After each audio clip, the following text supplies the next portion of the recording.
సలహాలు సూచనలు ఇస్తా ఉన్నారు. ఎప్పుడు సమాచారం తెలిసింది, ఎలా తెలిసింది అనే విషయం గురించి నారాయణ గారిని తెలుసుకున్నాం. సార్, మీకు ఎలా వచ్చింది సమాచారం? నేను రాత్రి పాండిచేరి నుంచి లేటుగా వచ్చాను. ఈరోజు వాకింగ్ కూడా పోకుండా అట్లా పడుకున్నాను. నిద్రలో వరుస పెట్టి ఫోన్లు వస్తుంది. ఒక సేవలు చేసి ఫోన్ చేసి కంగారు పడి అడుగుతున్నాడు, ఏం జరిగిందని అంటే కూడా మీ అబ్బాయి ఎక్కడ ఉన్నాడు అడిగాడు. మా అబ్బాయి అడుగుతూ హాయిగా ఉన్నాడు అక్కడ.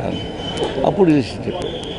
దాన్ని బట్టి అర్థమైంది ఇక నారాయణ కొడుకని తెలిసింది. బాధపడ్డా. ఎందుకంటే 24 ఏళ్ళ వయసు వాడు. నారాయణ కూడా నాకు ఫ్యామిలీ మెంబర్ లాగా బాగా సన్నిహితమైనటువంటి పరిచయాలు ఉన్నాయి. అందువల్ల ఎవరి అబ్బాయి అయితే కూడా ఒకటే. అందులో 24 ఏళ్ళ వయసు వాడు, జీవితం ఇంకా అనుభవించవలసిన వాడు. అర్ధాంతరంగా జీవితం ముగించుకోవడం అనేది చాలా బాధాకరం. నిశ్చిత మరణం పట్ల నేను ప్రగాఢ సంతాపాన్ని తెలియజేస్తున్నా. వారి తండ్రి నారాయణ, వారి కుటుంబ సభ్యులకి నా సానుభూతిని తెలియజేస్తున్నా.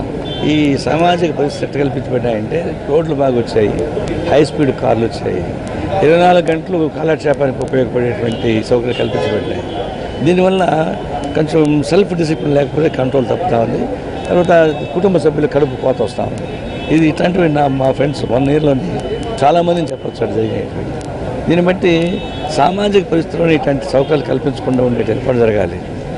కుటుంబ సభ్యుల నుంచి కూడా కొంచెం జాగ్రత్త, సెల్ఫ్ డిసిప్లిన్ ఉండాలి.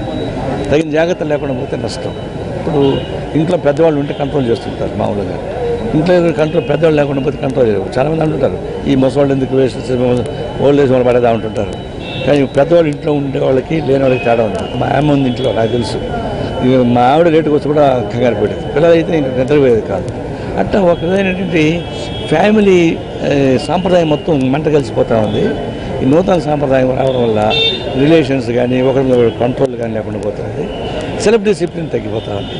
దీనివల్ల ఒక సామాజిక రుగ్మత వెంటాడుతూ ఉంది. అందులో అమూల్యమైన జీవితాలు పోగొట్టుకుంటున్నాం. అందులో భాగంగానే నిశ్చిత్ నారాయణ కొడుకు కూడా చనిపోవడం. వాళ్ళు కడుపు కోతను ఎవరు ఆపగలరు? నారాయణ బాధ ఎవరు ఆపగలరు? అందరూ 24 ఏళ్ళ వయసు పిల్లలు. ఈ అంత్యక్రియలు ఎలా చేసే అవకాశం ఉంది? బాడీని నెల్లూరు తీసుకుపోతారన్నారు, మీకు ఏమైనా సమాచారం? వాళ్ళ నెల్లూరు బేస్ కాబట్టి నెల్లూరు తీసుకెళ్ళడమే మంచిది నా అభిప్రాయం కూడా. నారాయణ గారు లండన్లో ఉన్నారు, ఆయన మెడ్రాస్కి వచ్చి ఆడ నుంచి ఇంటికి చేరచ్చు. మెడ్రాస్ నుంచి నెల్లూరు చేరడం ఈజీ. అందువల్ల ఇక్కడ కన్నా ఆడిపోతే వాళ్ళకి బేస్, వాళ్ళది సొంత బేసు, వాళ్ళ ఇన్స్టిట్యూషన్ పైకి వచ్చాడు కాబట్టి ఆడికే తీసుకెళ్ళడం మంచిది అభిప్రాయం. వాళ్ళు తీసుకెళ్తున్నారు. నారాయణ గారు కూడా అటు నుంచి అటే డైరెక్ట్గా వస్తారు. రేపు సాయంత్రం మన క్రిమినేషన్ కావచ్చు.